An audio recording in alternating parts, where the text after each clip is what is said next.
Let's get into the first official video of Haggard Unhinged. If you're here because of our main channel, Somewhat Haggard, welcome in. And if you're new here, welcome.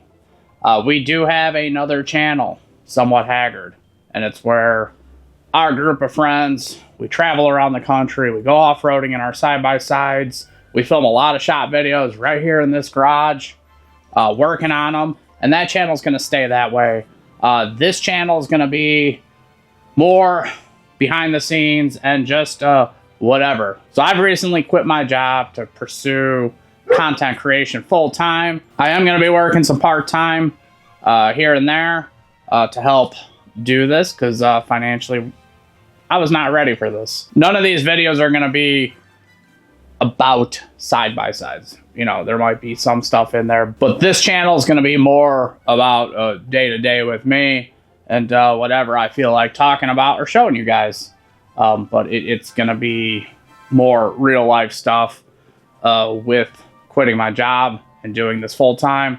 Got a lot of house projects to do. Got to do stuff to save money because of quitting the job. And just have some personal goals to work on. And a few of those tie into this video here. We're going to set up a home gym. This garage has held a home gym before we had 2 machines. Or maybe we did. I don't remember. Needed more space. And it was just easier to go get a gym membership. Especially when it's cold as in the winter. Easy decision. Now, trying to save money, gym memberships are expensive. We have all the equipment here. I just need to get it from the side of the garage and start building it. So that's what we're doing today. If you guys are here because of Somewhat Haggard, you already know I'm fat. If you're new here, hey, guess what? I'm fat. I have lost a lot of weight before. I have lost well over 200 pounds. I kept it off for a while. I think I talked about this in the first video, but it's starting a new channel, so I feel like I'm going to have to be repetitive, especially for people that aren't here from the other channel. I'm going to get all the stuff from the side of the garage. I got a big squat rack. I'm going to start dragging it in here into the garage, and then we'll talk about the fatness more. All I need are some better days. Fuck me, I'm looking in the mirror. So foggy, but I've never seen clearer. I don't really think anyone can save me, and honestly I'm not really sure I want saving. I like to be my own worst enemy. There's no risk if you don't try at anything, so I'ma just keep buying everything. See you in the next life, have to be a better me. I don't think that my head's on straight. Gotta flip it and grip it and go get an X-ray. Got some of the main pieces there, but that's what I'm thinking. Over in this area here, I think the rest of the shit is up. So I'm going to have to go up there and do some digging. Then we can get to building. So I've been a great big fat person. Was she a great big fat person? Since childhood, basically. I did have that good, I don't know, 7 years in my mid-20s, early 30s, where I looked good. And I didn't realize I looked good until it was gone. I have a bit of body dysmorphia, I'd say. So, it's just, I didn't realize it until I lost it. And I look like shit again. I look like hell. I got bags under my eyes. So I want to talk about being fat, obviously. But another thing is mental illness. And I'm not trying to make this all serious or anything, but for me at least, that's part of it. It all kind of goes hand in hand for me. Not everyone's going to be the same, but for me, it does. So a little backstory on me and mental illness is it's always been there for me, and I didn't always recognize or want to recognize it or even realize it. Truth be told, I didn't realize that I deal with anxiety until I was 35, maybe. Is kind of when I realized that a lot of the stuff I do or feel or how the stuff affects me was anxiety. I had no clue. It up until that point, I thought anxiety was fake. So that's part of my problem. A lot of that stuff, believe it or not, leads into being this big. I can spiral really easily. I had childhood depression, all the good stuff. I was a real nightmare as a child. As a kid, I saw many psychiatrists, shrinks, whatever. I was a teenager in anger management. I was a real mess. But I figured it out, and a lot of it I figured out on myself, because as people tried to help me, I didn't accept the help. I like to do things myself. And it's a flaw. I mean, it's good, but it's also a character flaw. Because you can't do everything yourself. Sometimes you don't have the knowledge or the means to help yourself. And I'm learning that. I am well aware that I did a lot of stuff wrong as far as trying to take care of myself. Oh boy. I told Steph I wouldn't do this and I wouldn't fall off a ladder, so let's hope I keep that promise. So despite all the things I thought I fixed about myself, I went in, I started taking fitness real seriously. This is before off-roading, before YouTube. So the problem with how I did this is I didn't address the mental side of how I got there to begin with. Because the thing about me is I only can do things 1,000%. I can't dabble. Like, for me, fitness here and there didn't work. That's just not how I operate. The YouTube thing, side-by-sides, everything I've done in my life, there's usually one thing and I obsess over it. And that's what happened with fitness and dieting. So I did bad dieting to the point of mostly starving myself. And I became obsessed with lifting weights, which led to injury. So I didn't address the mental side of things. I just did the physical side of things. And I was too stupid to realize I was only essentially further hurting myself without changing that mental part. Now, like the strong will, the dedication, that type of stuff is easy for me. But I don't allow myself to live life. It was the same idea. I spent Friday nights, like from 4 p.m. to 8 p.m. every Friday at the gym. Like, my life was at the gym. Boy, I'm feeling this. Ooh, my head's gonna be sore in the morning.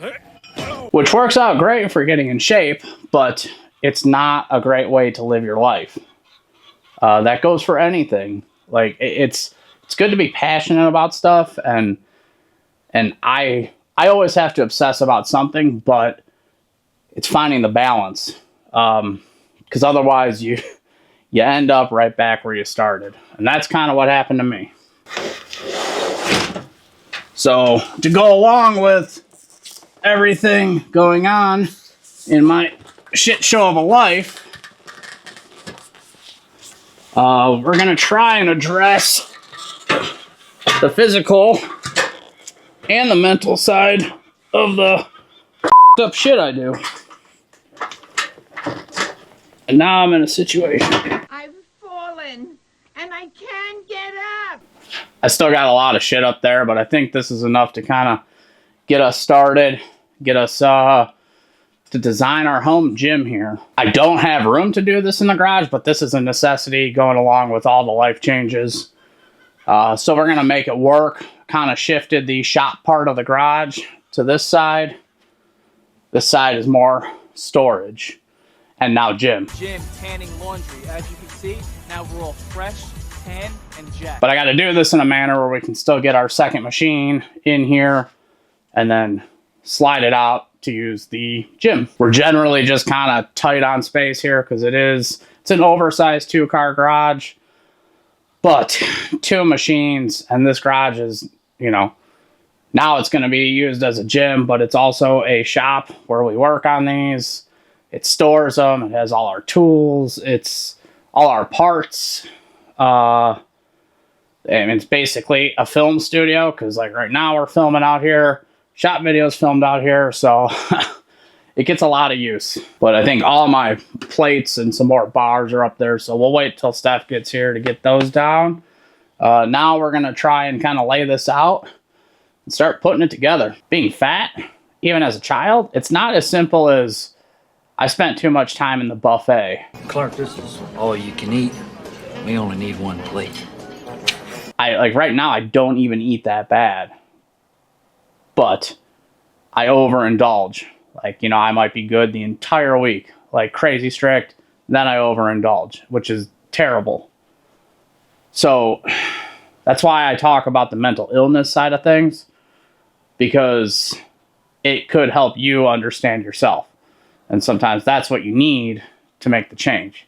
I hope that makes sense. I can hop on here and start telling you why I'm fat, but if you don't understand me, you're just going to assume I eat too many Twinkies. And it's not the case. And I'd say the odds are someone you see in the street that's overweight, that's not the case for them either. There's usually more that goes into this than you would ever imagine. So there's a lot of reasons people overeat. There's comfort eaters. I don't think I'm one of those. There's people, this one I'm guilty of. You are kind of full at a restaurant. You ate 3/4 of your burger. I don't feel like bringing that quarter home. I don't want to throw it away, so you just eat it. That's textbook Jeremy. And that is a problem. Because when you do that over and over again, those calories add up. Because losing weight is pretty simple. Calories in versus calories out. The other problem I've seen throughout the years with fitness and people's journeys, it's not always the food. Some people can eat decent and can change that pretty easily, but they're inactive. And I've been the opposite my entire life. Even as a little fat kid, dude, I'd be gone sometimes for 14 hours on my bike. I would ride an ungodly amount of miles every day during the summer. But throughout that day, I probably drank an entire case of full sugar Mountain Dew. I probably ate a bunch of candy bars. So food's always been my vice. So you may be asking yourself, if I have it all figured out and I'm talking this out, how did I get like this again? That answer is simple. I hurt myself from doing too much. Goes into the self-control. I used to work crazy amount of overtime. I had a physical job, swinging hammers, not like construction, just mallets. I was a pump mechanic. And sometimes you'd be there, 10 hours, just heating up shit, swinging hammers. And at that point, I lived in the gym. I was there, gym, sleep, that's it. And I tore my labrum. Ow! Knights of Columbus, that hurt! The next thing you would think is, okay, Jeremy, big deal. People tear their shoulder up all the time. You get it fixed, you move on. Right, I did that. The problem with that situation for me is that injury changed the way my body works. I am able to do stuff like get in shape when I did. Everything to do with YouTube is because I create schedules, I create routines, and I follow those routines. This might be more mental illness, but I like routines and I like to follow them. And when it doesn't work out, it destroys me mentally. So a shoulder injury, like a labrum tear, it takes a long time to recover. And like we're talking, I think it was like 6 months before I could push 50-pound dumbbells, something like that.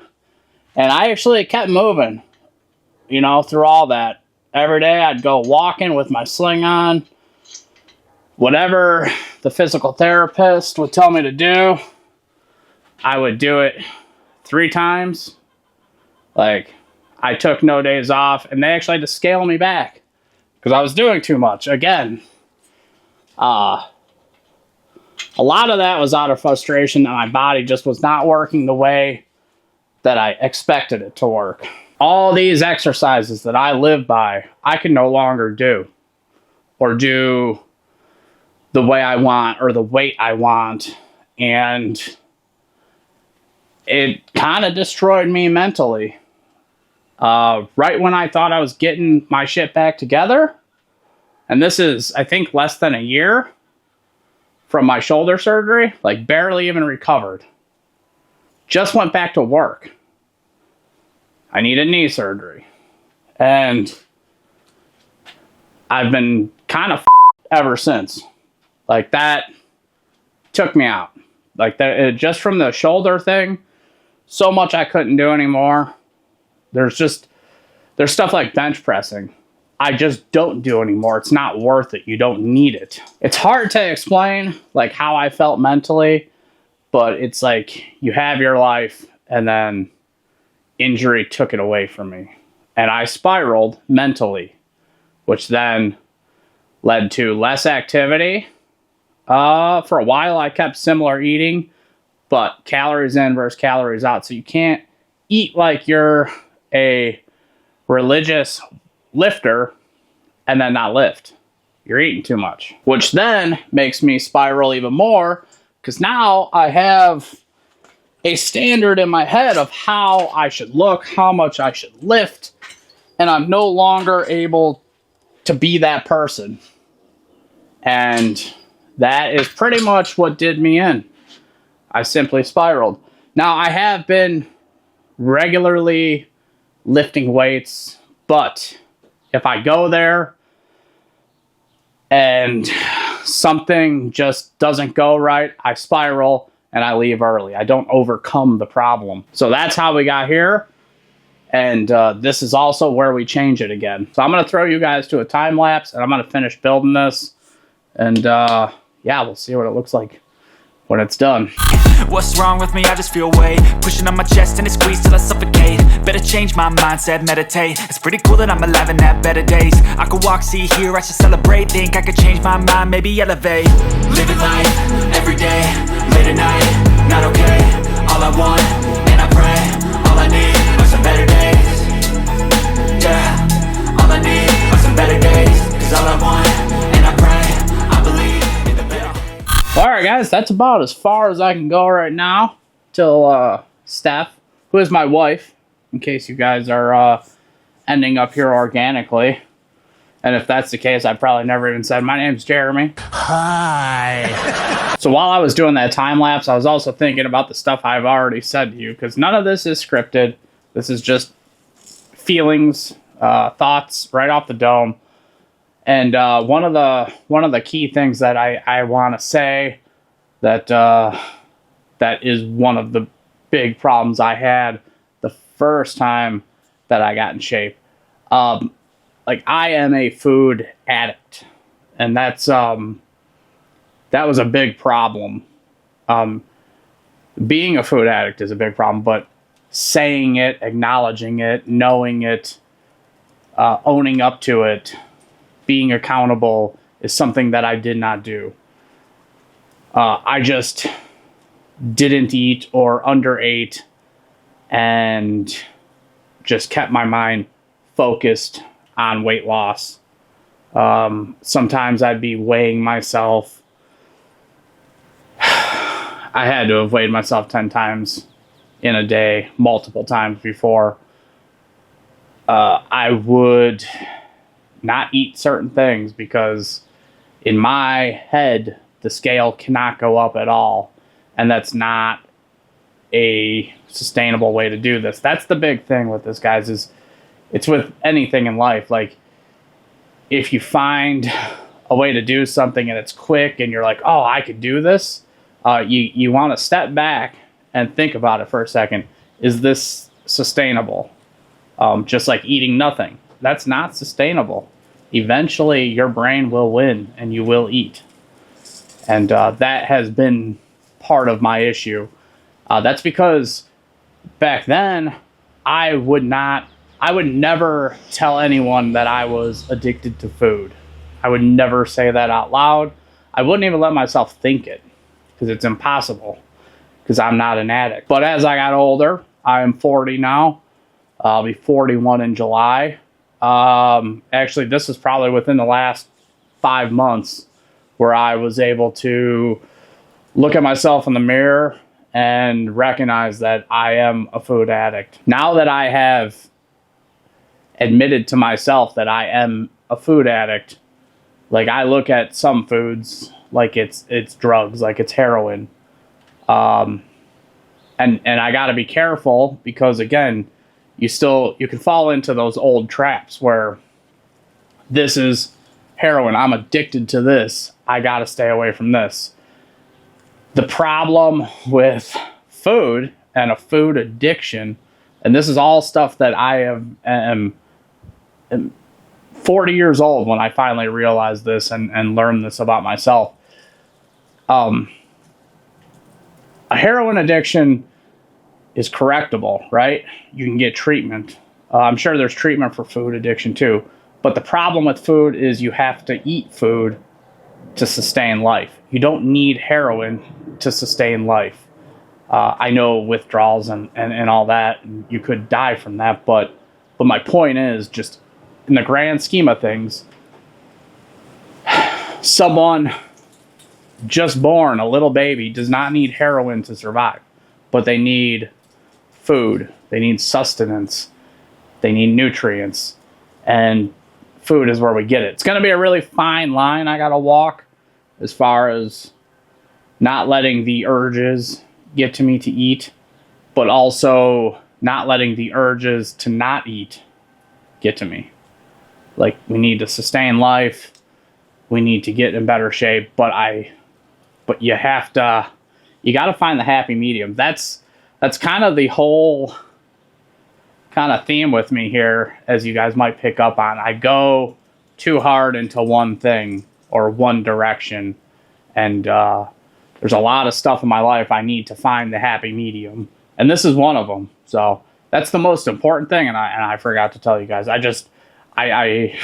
didn't want to leave this first video off with you guys watching it, and you're like, oh, this guy's a classic food addict, and then again, it's me not recognizing it, but I do recognize it, and it's it's big, it's important, and that's what I gotta fight. But as far as like the exercise goes, my biggest thing again is just not getting caught into the spending 4 or 5 hours a day working out, because I will hurt myself. That's been the story here. When you're in your 20s, early 30s, you bounce back. I am 40. Even in my mid-30s, even kind of early 30s, the bounce back is not as good anymore. This go-around, obviously, being less fat is important, but we're going to focus on moving better as opposed to focusing on getting stronger, getting bigger, like muscular. You know, that was the focus before, but it's dumb now. It took me a long time to realize it. Is I was never a power lifter. I don't want to be a power lifter. So then why the hell am I doing lifts like a power lifter? You know, I spent some of my years doing that. For basically all I'm doing is overtaxing my body. So that's why now we're focusing on moving and being lighter. Just like the food and everything that goes along with this, it's sustainability. If I keep hurting myself, then I'm not out here doing the work. And that goes against what we're trying to do. So another thing that I thought about that I wanted to touch on is when I call myself fat, when I kind of sound aggressive or insensitive, that might be your opinion. It's not mine. First off, I am very self-deprecating, and second off, for me, shame works. If people shame me for being fat, it motivates me. When people tell me I can't do something, it motivates me. So I do it to myself. It's just how I operate. It's a motivating factor for me. So I know some people don't handle it well. That's why when people start to rip me apart online, when we do posts on the other channel, you know, we've had some with millions of views and everything is, oh my God, he's fat. Some people tell me I'm fat like I don't know. That stuff doesn't hurt my feelings. That's part of how this works. I've been fat my whole life, or most of my life. You're not going to tell me something I haven't heard. So you're not going to tell me something I don't know. You're not going to tell me something I haven't thought about myself. So I don't care. But my message to some of the people that do that without knowing the person is not everyone's like me. You might do that to someone and that could lead them down a really bad path.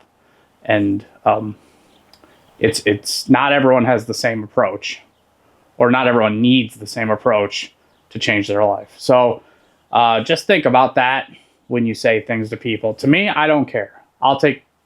It don't bother me. Like, all I can remember is being fat, so, and people telling me. If you've made it this far, thank you. I don't plan on this channel just being a complete bummer like this video may have been. I hope you don't take it as being a bummer, but I'm just trying to be real, and that's what both channels, we're all about being real. So, camera or not, like, this is what I was doing today as a struggling, unemployed YouTube person, you know? But that's it. If you have any questions, comments, thoughts, I'm an open book. You can reach us on the channel here. We got an email. It's listed in the description below. We also have an Instagram, Haggard_unhinged. You can reach me on there. Like I said, open book. I'm open to suggestions.